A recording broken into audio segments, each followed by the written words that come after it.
Assalamualaikum warahmatullahi wabarakatuh. Selamat pagi, Bapak Ibu mahasiswa program PKA tahun 2026. Hari ini saya coba menjelaskan mengenai penelitian tindakan kelas sebagai salah satu metode penelitian sekaligus juga sebagai salah satu mata kuliah yang harus bisa diselesaikan oleh seluruh mahasiswa, termasuk mahasiswa program PKA. Nah, kenapa harus penelitian tindakan kelas gitu ya? Dan seperti apa pelaksanaannya? Coba saya jelaskan terlebih dahulu. Karena eh, untuk mahasiswa program PKA, penelitian tindakan kelas menjadi satu metode yang memang harus digunakan untuk bisa menyelesaikan pendidikan dalam jenjang sarjana dalam jenjang sarjana sehingga nanti bisa selesai gitu ya, bisa menyelesaikan pendidikannya sebaik dan mendapat gelar sebagai sarjana pendidikan. Baik, saya langsung saja di sini saya mengawalinya dari 4 kompetensi guru, yaitu kompetensi pedagogik, kompetensi kepribadian, profesional, dan juga sosial. Jadi sebagai guru, saya yakin Bapak Ibu tahu bahwa guru itu harus memiliki kompetensi. Dan ada 4 kompetensi yang memang harus dimiliki oleh kita semua sebagai pendidik, termasuk ibu guru gitu ya, dan juga bapak guru. Nah, kompetensi pedagogik yaitu kemampuan bagaimana kita bisa mengelola pembelajaran di dalam kelas.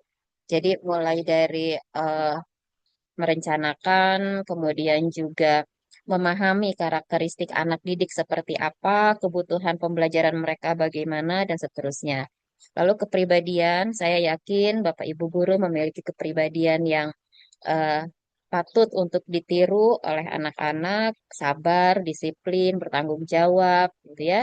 Termasuk juga rasa ingin tahu yang tinggi dan keinginan belajar yang terus-menerus. Itu harus dimiliki. Yang ketiga, profesional. Jadi Bapak Ibu guru harus memiliki kompetensi profesional yang ditandai dengan penguasaan materi. Ketika Bapak Ibu mau mengajarkan sesuatu kepada anak-anak, tentunya materi harus dikuasai. Materinya tentang apa? Apapun yang memang perlu diberikan kepada anak yang nantinya akan dibutuhkan oleh anak ya, itu harus bisa dikuasai sehingga nanti ketika kita menyampaikan anak-anak bisa paham, pengetahuannya bertambah. Kemudian penguasaan proses pembelajaran. Jadi harus bisa menyusun pembelajaran, rencana pembelajaran mulai dari pembuka, inti, penutup gitu ya, sampai dengan melakukan proses penilaian. Dan ibu guru, bapak guru juga harus terus-menerus mengembangkan diri. Nah, program PKA yang Bapak Ibu ikuti saat ini itu menjadi salah satu upaya untuk mengembangkan diri.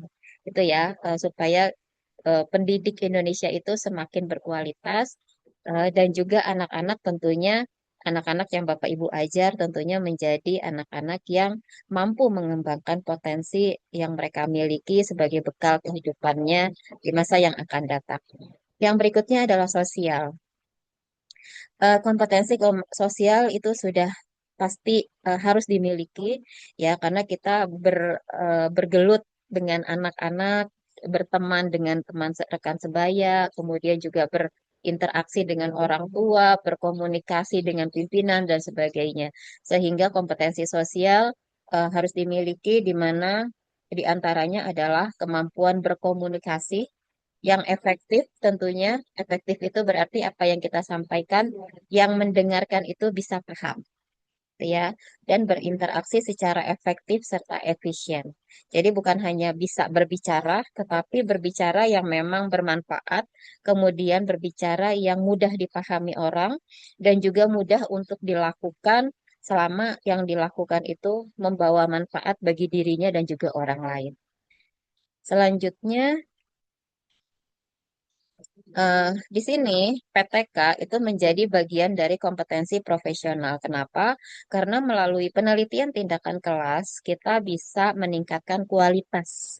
Kualitas apa? Kualitas pembelajaran kita, kualitas keilmuan kita, kualitas diri kita sebagai pendidik. Seperti itu. Nah, untuk anak usia dini, pembelajaran itu kan sebuah proses ya, sebuah siklus, mulai dari merencanakan, kemudian kita melaksanakan, lalu melakukan penilaian atau asesmen, kemudian kita evaluasi secara keseluruhan, kemudian kita lakukan refleksi. Jadi pembelajaran yang Bapak Ibu berikan kepada anak-anak bukan tanpa perencanaan. Perencanaan yang Bapak Ibu susun harus dengan dalam bentuk tertulis. Tidak boleh masih di angan-angan, tidak boleh baru difikirkan, tidak boleh apa ya direncanakannya itu besok pada saat mau mengajar. Tidak. Perencanaan itu dilakukan sehari sebelumnya, bahkan mungkin sebulan sebelumnya, dan itu harus dituliskan. Ya, pembukaannya seperti apa, materi yang mau disampaikannya tentang apa, media yang akan digunakan apa, dan seterusnya. Setelah perencanaan itu Ibu buat sedetil-detilnya, kemudian Ibu laksanakan. Gitu kan ya. Jadi melaksanakan itu sesuai dengan yang direncanakan. Sama kalau Bapak Ibu mau mengadakan lomba 17-an kalau di rumah gitu misalnya ya, atau mau mengadakan studi tour tingkat RT atau RW, pasti semuanya sudah direncanakan tuh. Mulai dari mau pergi kemana, naik apa, sampai di sana wisata apa aja yang mau dikunjungi dan seterusnya. Dan itu kan direncanakan, ada panitianya, ditulis dan seterusnya. Lalu kemudian pelaksanaan. Pelaksanaan tentunya semua yang sudah direncanakan itu yang dilaksanakan. Kalau tidak direncanakan ya agak sulit gitu ya. Kenapa tiba-tiba melaksanakan tapi nggak direncanakan terlebih dahulu. Yang pasti pelaksanaannya menjadi tidak maksimal. Nah, setelah melaksanakan pastinya ada proses penilaian.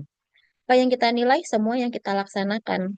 Siapa yang kita nilai? Anak usia dini. Bagaimana menilainya gitu kan ya? Itu ada tekniknya, ada alatnya. Nanti akan ada mata kuliah khusus penilaian pembelajaran anak usia dini. Nah, setelah melakukan penilaian, kemudian dilakukan evaluasi secara keseluruhan. Yang hasilnya direfleksi.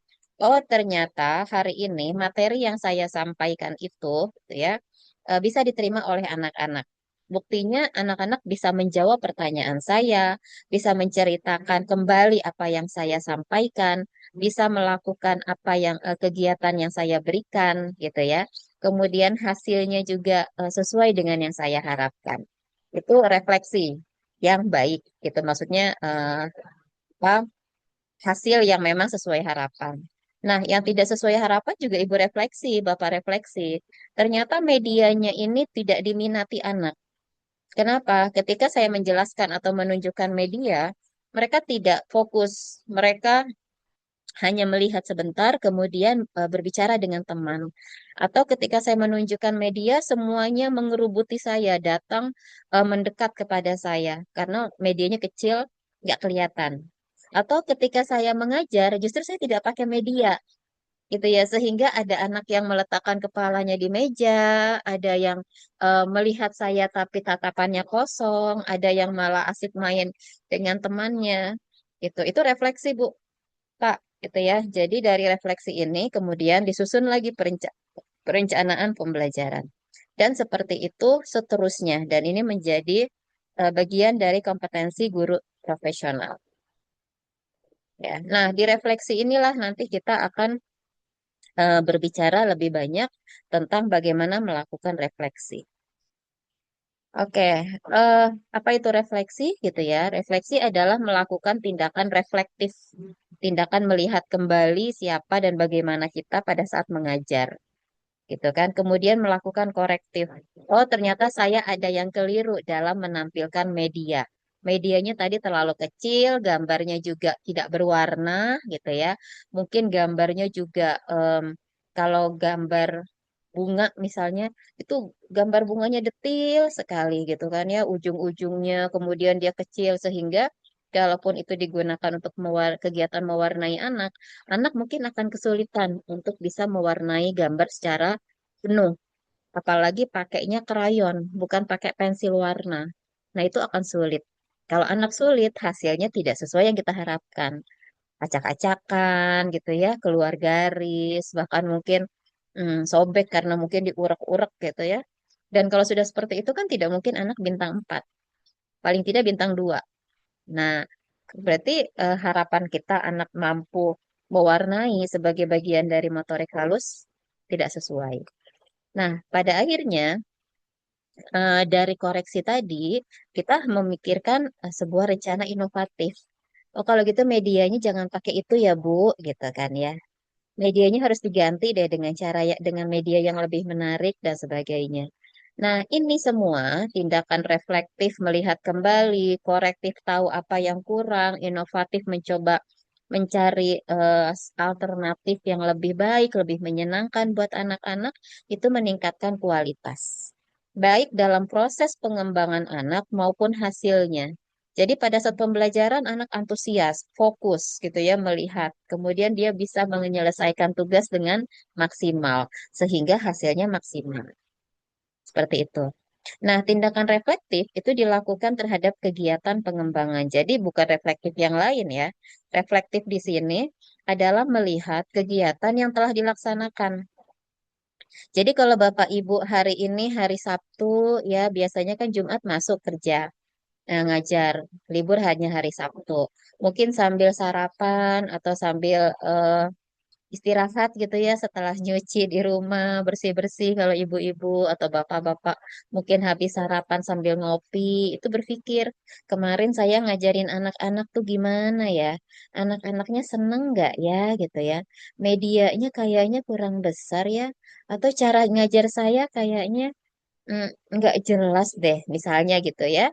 Nah, itu sebuah tindakan reflektif. Jadi Bapak Ibu harus melakukan tindakan reflektif supaya Bapak Ibu menyadari apa kekurangan saya, apa akibatnya, apa yang harus saya lakukan selanjutnya. Seperti itu. Nah, di sini pada akhirnya bisa meningkatkan kualitas. Dan meningkatkan kualitasnya itu melalui penelitian tindakan kelas. Seperti itu, ya. Nah, sebetulnya apa itu penelitian tindakan kelas? Yaitu metode penelitian, ya. Jadi kalau di dalam em, perkuliahan, di dalam sebuah kegiatan penelitian itu ada tiga sebetulnya metode penelitian, metodologi penelitian. Jadi ada metodologi penelitian kualitatif, ada metodologi penelitian kuantitatif, ada juga yang penelitian tindakan kelas. Nah, Bapak Ibu, karena sudah mengajar, punya kelas, punya masalah gitu ya, dengan anak-anak di dalam proses pembelajarannya, maka harus diatasi, diselesaikan. Nah, diselesaikannya di sini dalam bentuk penelitian yang dinamakan penelitian tindakan kelas. Ya, dilakukan oleh ibu guru, oleh bapak guru. Jadi bapak ibu guru ngajar di kelas A, ya udah disitulah ibu melakukan penelitian. Bapak guru punya kelas ngajar di kelas B, gitu ya. Ya disitulah. Nah, tapi gimana kalau kepala sekolah, yayasan, misalnya gitu kan ya, sebagai pengelola, ya nanti bapak ibu guru coba masuk ke dalam satu kelas. Ibu bapak amati pembelajarannya, ibu bapak diskusi dengan gurunya, gitu ya. Tanya anak-anak ini eh, kemampuan yang masih perlu ditingkatkan tuh apa sih? Anak-anak ini belum bisanya apa sih, gitu. Gampangnya ya. Nanti tanya, ternyata gurunya bercerita, gitu. Nah, bapak ibu tangkap tuh. Oh, ternyata kurang mampu dalam berbicara ya, karena masih 45 misalnya. Oh, kurang mampu dalam motorik kasar gitu ya. Berjalan, berlari, melompat dan sebagainya masih tidak seimbang. Dan itu terjadi hampir 80% anak. Jadi ada minimal. Kalau cuma satu dua dari 10 anak nggak boleh. Kalau cuma 5 dari 10 nggak boleh. Itu kasus aja. Tapi kalau 80%, jadi ada 8 anak dari 10 anak itu bermasalah dalam kemampuan gitu ya, kemampuannya masih rendah, maka perlu ditingkatkan melalui penelitian. Gitu ya. Jadi dilakukannya di kelasnya sendiri, dilakukan untuk meningkatkan kualitas pembelajaran dan dilakukan dalam bentuk siklus. Siklus seperti spiral. Gitu ya, bersiklus. Mulai dari perencanaan, pelaksanaan, pengamatan, refleksi, balik lagi perencanaan. Seperti itu ya. Nah, mengapa dilakukan? Karena ada masalah. Jadi Bapak Ibu eh, melakukannya pasti karena ada masalah.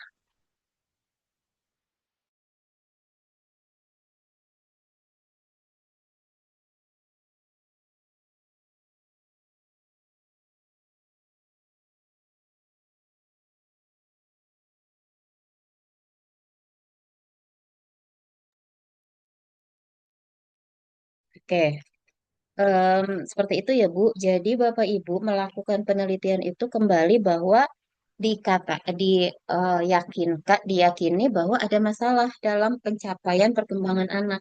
Anaknya tadi 8 dari 10 orang tuh belum bisa menulis permulaan. Padahal Bapak Ibu sudah memberikan berbagai kegiatan sebagai bentuk stimulasi. Tapi kok masih begini ya? Kan seharusnya mereka tuh dalam kurikulum bisa menulis nama sendiri, bisa eh, menyusun kata sederhana misalnya. Kok ini masih belum bisa ya? Nah, itu berarti perlu diselesaikan, perlu diatasi, perlu dicari solusinya.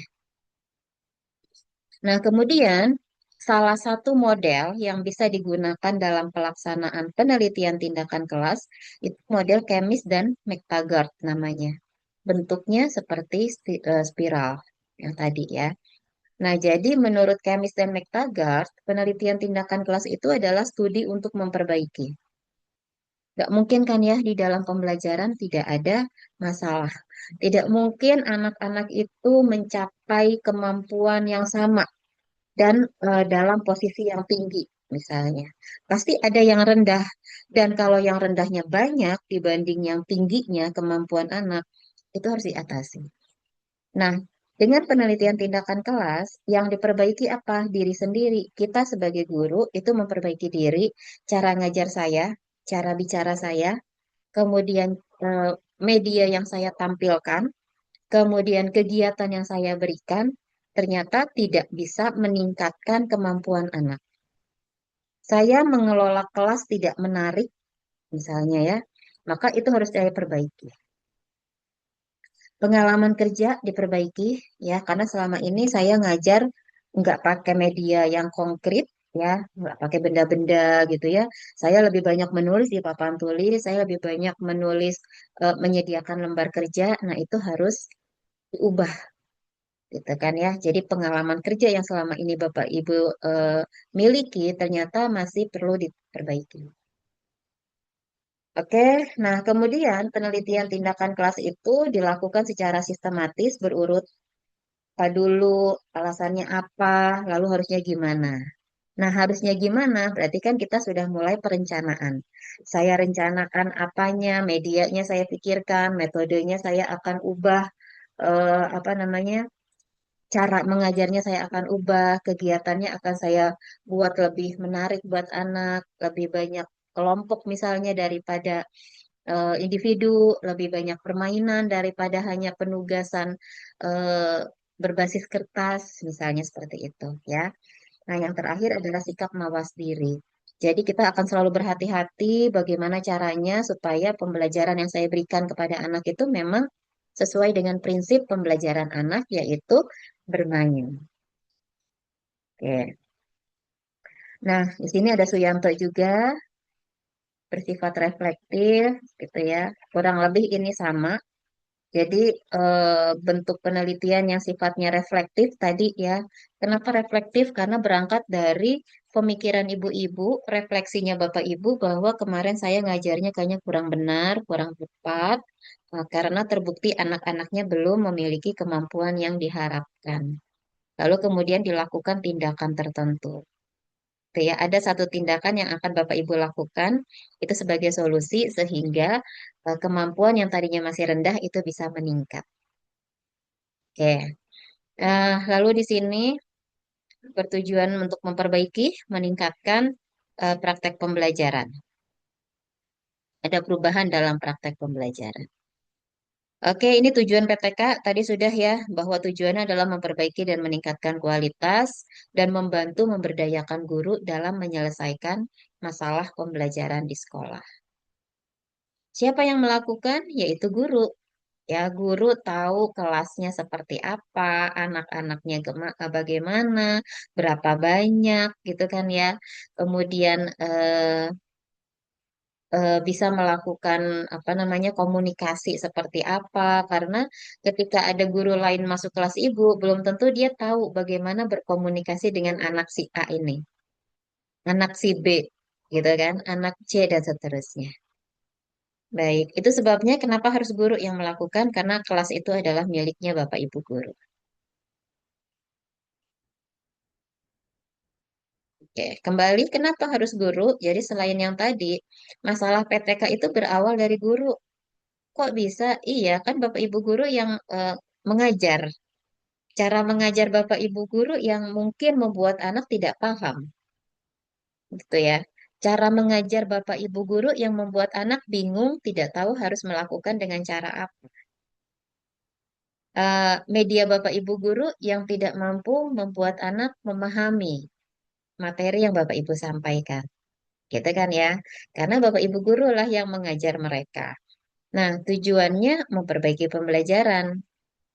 Pembelajaran itu kan dilakukan oleh Bapak Ibu guru. Jadi, Bu, saya boleh nggak kalau saya PTK-nya di kelas B, sementara saya ngajar di kelas A? Ya nggak bisa. Dan Ibu tadi, itu tadi gitu ya, Bapak Ibu guru nggak tahu kelas B itu kayak apa anak-anaknya. Kemudian PTK itu penelitian yang bersifat kolaboratif.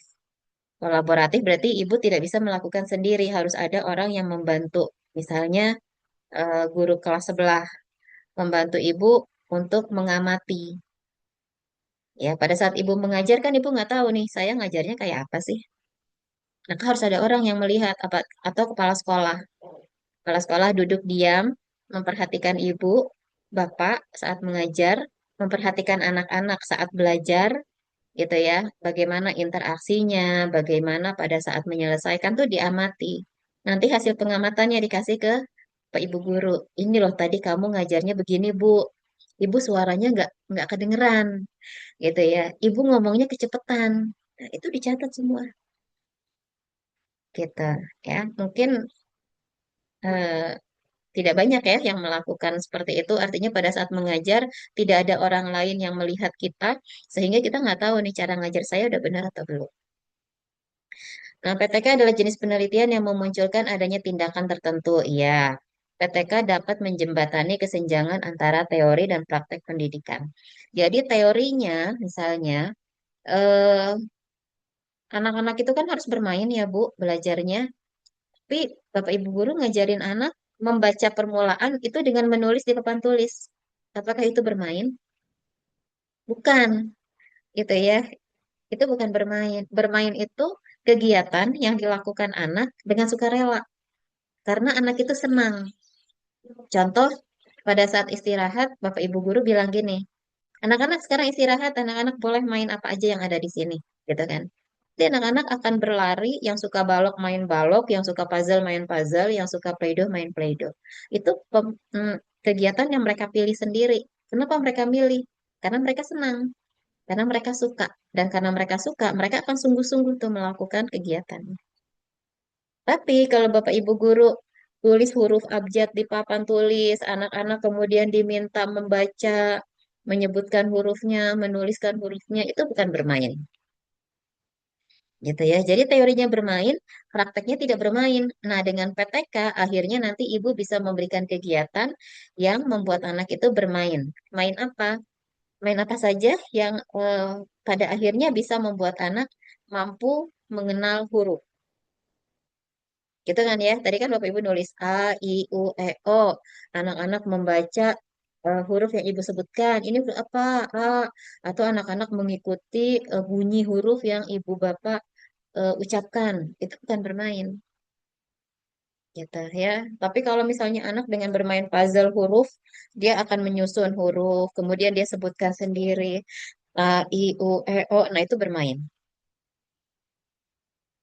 Oke. Nah, ini yang tadi saya katakan. Ini bukan bermain, Bu. Ya, ini pelajaran anak SD. Kalau Bapak Ibu masih begini, tolong nanti diperbaiki. Gitu ya. Ini contohnya bahasa atau literasi, kemampuan membaca permulaan, metodenya pengulangan. Diulang-ulang aja ya. Papan tulis baru, ini papan tulis, menulis di papan tulis gitu kan misalnya ya. Nah, medianya papan tulis. Jadi yang seperti ini bukan bermain. Kalau tidak bermain, pasti kegiatannya tidak menyenangkan. Kalau tidak menyenangkan, anak bermainnya melakukannya tidak sepenuh hati. Akhirnya hasilnya tidak maksimal, kemampuannya tidak optimal, gitu ya.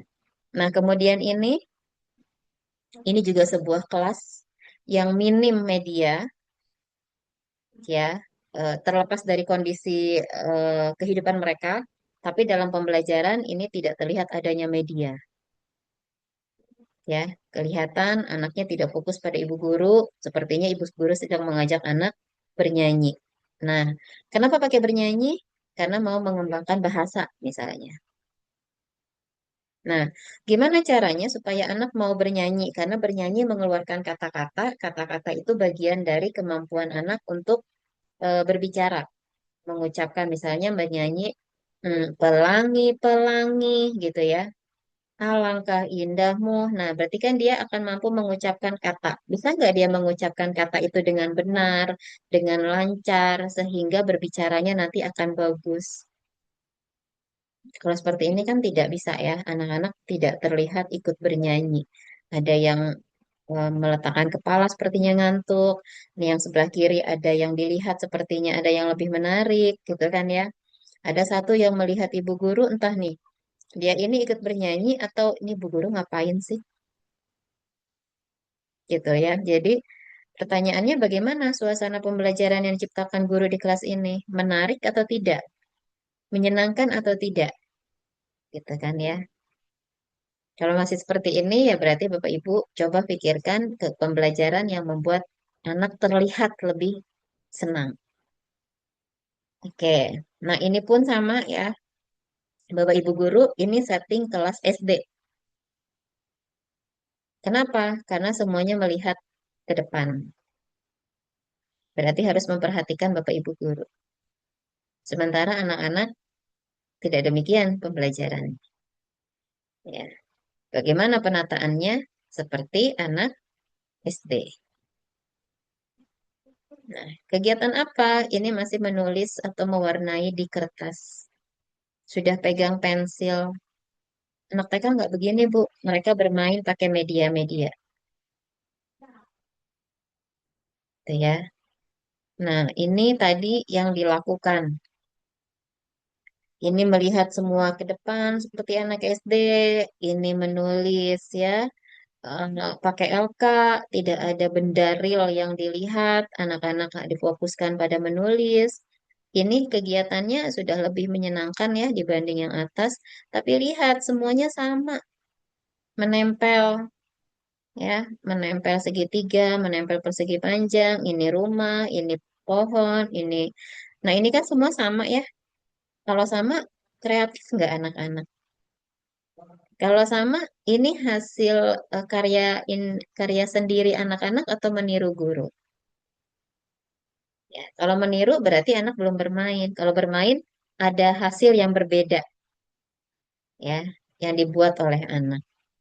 Nah, yang seperti ini mungkin masih persepsi pendahuluan gitu ya. Tapi kalau seterusnya begini, ini juga tidak sesuai. Jadi nanti harus ditata. Kalau seperti ini terus, rawan nanti anak yang belakang ngobrol gitu ya. Apalagi yang laki-laki. Kemudian belum selesai mereka sudah berlari-lari. Nah, sekarang kita bandingkan. Bagaimana dengan ini? Ya, terlihat lebih kondusif, anak dikelompokkan, kemudian guru berkeliling melihat apakah sudah selesai, ataukah ada yang kesulitan. Nah, ini melakukan percobaan kegiatannya. Ya, daripada menulis di kertas, mending makasih percobaan. Ini juga lihat, daripada medianya hanya satu, lebih baik medianya banyak. Anak boleh memilih. Nanti ditanya, kenapa milih ini? Dan yang ketiga, ditata alat mainnya. Jangan berkumpul aja.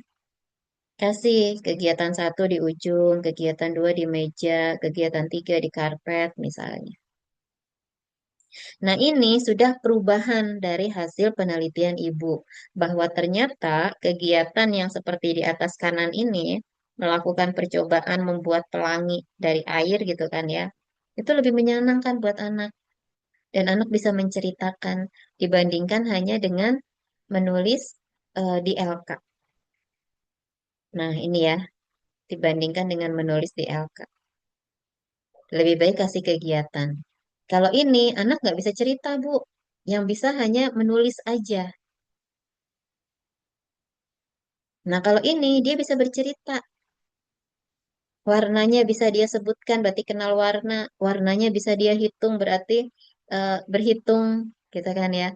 Motorik halusnya bisa berkembang karena dia mengaduk atau memasukkan warna, dan seterusnya.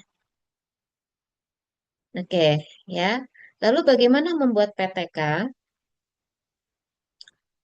Nah, PTK itu kaitannya dengan kemampuan anak. Kemampuan itu kalau berkumpul gitu ya, banyak kemampuan itu menjadi indikator-indikator dari perkembangan.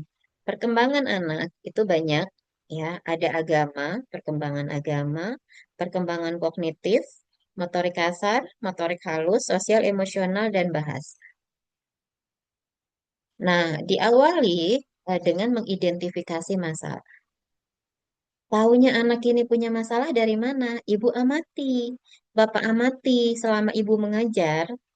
Anak-anak kalau disuruh misalnya sebutkan nama-nama nabi, sebutkan bagaimana tadi sifatnya Rasulullah. Coba ceritakan tentang cerita nabi yang tadi ibu guru ceritakan atau bacakan. Atau coba ceritakan bagaimana Nabi Nuh tadi gitu ya. Ternyata anak belum paham. Itu ibu tulis. Yang belum paham berapa orang? Dari 10 anak, 8 anak belum bisa menjawab pertanyaan dengan benar. 8 anak masih belum bisa menceritakan dengan urut, gitu ya. 8 anak masih belum tahu sifatnya Nabi Nuh, misalnya. Itu identifikasi. Atau dengan kognitif juga sama. Ya, jadi kalau kognitif misalnya berhitung permulaan, eh, ya berhitung gitu ya. Anak ternyata dari 10 anak, 8 anak tuh belum bisa berhitung 1 sampai 10 dengan benar. Masih acak-acakan. 1, 2, 4, 6, 3, nah, masih salah. Oke. Kemudian 8 anak masih belum bisa menunjukkan. Coba ambil angka 3, dia ambil angka 6 misalnya. Atau ambil angka 6, dia ambil angka 9. Coba ambil angka 1, dia ambil angka 7. Nah, itu masih salah. Dan itu terjadi pada 8 anak. Kalau hanya 1, 2, nggak termasuk. Gitu ya, itu identifikasi. Nah, lalu kemudian dilihat metodenya. Solusinya apa nih? Ternyata, misalnya gini, tadi tuh untuk mengajarkan anak mengenal bilangan, saya pakainya lembar kerja, gitu ya. Saya menulis di papan tulis. Berarti kan itu metode, caranya. Berarti caranya harus diperbaiki. Pilih. Caranya apakah dengan melakukan bernyanyi, metode bernyanyi, atau dia menceritakan, atau dengan studi tour gitu ya, karya wisata, atau dengan yang lain nih. Dicari metodenya yang lebih menyenangkan daripada Bapak Ibu guru hanya memberikan penugasan. Anak disuruh ngitung gitu ya pakai papan tulis. Atau dengan media. Ini media 2 dimensi. Dikasih gambar, menyusun huruf supaya benar menjadi kata, atau pakai 3 dimensi gitu ya, mengenal hurufnya dia susun pakai balok-balok menara, ya, atau pakai miniatur binatang, ya. Nah, media-media yang belum pernah Bapak Ibu lakukan atau sediakan, nah itu yang bisa menjadi, mungkin bisa menjadi alternatif untuk menyelesaikan masalah. Jadi tadi ya, medianya pakai LK, metodenya menulis di papan tulis, maka ganti, jangan pakai LK, ya. Oke, ini media, banyak media yang bisa digunakan. Lalu, ini contohnya ya Bapak Ibu Guru, 7 anak kelompok B, nah ini identifikasi, sebagian besar masih kesulitan menyebutkan bilangan 1 sampai 10. masih acak-acakan, tidak jelas suaranya, dan melakukan penjumlahan sederhana belum bisa. Satu tambah satu, misalnya ada kerikil satu ditambah kerikil satu, jadi kerikilnya ada berapa? Itu belum bisa. Lalu metodenya kurang variasi, hanya pakai ceramah sama lembar kerja. Lalu medianya nggak konkret, gitu ya. Medianya tadi ya hanya hanya pakai lembar kerja, gitu kan. Maka diatasinya pakai apa? Pakai box bunny. Nah, seperti ini. Dia bikin media nih dari kardus, dia bikin model kepalanya seperti kelinci. Kemudian di sini di telinganya nanti dipasang angka, kartu angka. Anak melihat angka dua, anak melihat tulisannya dua, anak mengambil gambar kertas bentuk wortelnya dua. Gitu ya. Jadi nanti dimasukin nih, wortel satu dimasukin, kertas wortel dua dimasukin, nanti diambil dari mulutnya ada berapa wortel yang dimakan si kelinci. Nah ini kan kalau kardus ada tiga sisi ya, karena sisi depannya sudah dibentuk wajah. Sisi samping dia bikin angka, kemudian di sini ada seperti jari. Jadi kalau tiga tutup jari tiga, kalau lima tutup jari lima. Tiga itu mana dia ambil di sini, angka tiga dia tempel, lima itu mana dia cari dia tempel. Lalu tiga tambah lima dia hitung lagi delapan. Ini di sisi belakang ya, dan ini sisi samping. Nah ini pastinya lebih menarik buat anak dibandingkan hanya dengan LK. Oke, itu ya Bapak Ibu Guru sebagai eh, inspirasi awal, pemahaman awal, kenapa Bapak Ibu Guru harus melakukan PTK, lalu bagaimana membuat PTK, mulai dari mana ketika harus membuat PTK. Ya, jadi semuanya diawali dari identifikasi apa saja masalah yang dialami anak saya di kelas gitu ya, kemampuan apa yang belum terlihat maksimal, berapa banyak yang memang seperti itu, lalu kenapa itu terjadi. Metode saya bagaimana, media saya seperti apa, kegiatan yang saya berikan kepada anak seperti apa. Itu namanya refleksi. Lalu koreksinya saya perlu memperbaiki pembelajaran, terutama dalam media misalnya. Lalu inovasinya apa yang jadi solusi? Saya mau bikin box bunny. Nah, seperti ini. Seperti itu ya. Oke, itu ya. Jadi Bapak Ibu Guru, mudah-mudahan video ini bisa memberi pencerahan. Silakan dicermati. Jika nanti memang ada yang masih belum dipahami, Bapak Ibu Guru bisa bertanya kepada dosen pembimbingnya masing-masing. Gitu. Nah, nanti Bapak Ibu Guru setelah di pertemuan kedua, gitu ya, kedua, ketiga sampai dengan pertemuan tujuh, ini pertemuan pertama. Minggu pertama. Jadi nanti di pertemuan tujuh, Bapak Ibu Guru akan diskusi langsung dengan pembimbing. Gitu ya. Siapa pembimbing saya, Bu Rohita? Pembimbingnya adalah em, dosen yang mewawancara Bapak Ibu Guru pertama kali. Jadi kalau saya, gitu ya, eh, wawancara misalnya ada yang namanya eh, Anita. Kemudian saya wawancara ada yang namanya Rania, ada yang namanya Dede gitu ya. Nah, nanti semua yang wawancara ke saya itu menjadi bimbingan saya untuk mata kuliah PTK.